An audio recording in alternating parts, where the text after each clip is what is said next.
शिर्डीत येणाऱ्या साई भक्तांसाठी अतिशय आनंदाची बातमी असून श्री रामनवमी उत्सवाचं औचित्य साधून साईबाबा संस्थानचे मुख्य कार्यकारी अधिकारी गोरक्ष गाडीकर यांच्या हस्ते शिर्डी बस स्थानक नंतर आता साईनगर शिर्डी रेल्वे स्टेशन येथे साई भक्तांच्या सुविधेसाठी श्री साईबाबा संस्थानचे माहिती व सुविधा केंद्र तसेच अतिशय जिव्हाळ्याचा आणि श्रद्धेचा विषय असलेल्या लाडू विक्री केंद्राचं उद्घाटन करण्यात आलंय।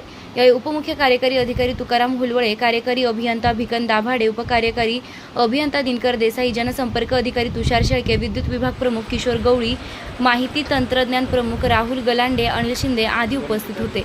श्री साईबाबा संस्थानचे नूतन मुख्य कार्यकारी अधिकारी गोरक्ष गाडीलकर आणि उपमुख्य कार्यकारी अधिकारी तुकाराम हुलवळे यांनी घेतलेला हा निर्णय अतिशय योग्य असून शिर्डीत रेल्वे मार्गे येणाऱ्या साई भक्तांना लाडूसाठी रांगा लावण्यापासून मुक्तता देणारा असल्यानं साई भक्तांमधून देखील या निर्णयाचं स्वागत होत आहे।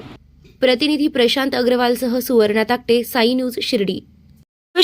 खुशखबर, श्री साईबाबांच्या पावनभूमीत साई निर्माण उद्योग समूहाचे अध्यक्ष विजयराव तुळशीराम कोते पाटील यांच्या प्रयत्नातून साई निर्माण ड्रीम सिटी भव्य सुसज्ज असे फ्लॅट नागरिकांच्या सेवेत निर्माण होत असून आजच आपला फ्लॅट बुक करा। सुरुवात फक्त 11.50 लाखांपासून आणि प्रधानमंत्री योजनेअंतर्गत 2.5 लाखांची सबसिडी सुद्धा मिळणार आहे। सर्व सुविधा युक्त 400 फ्लॅट या साई निर्माण ड्रीम सिटी मध्ये राहणार असून हे काम आता पूर्णत्वाकडे आले आहे।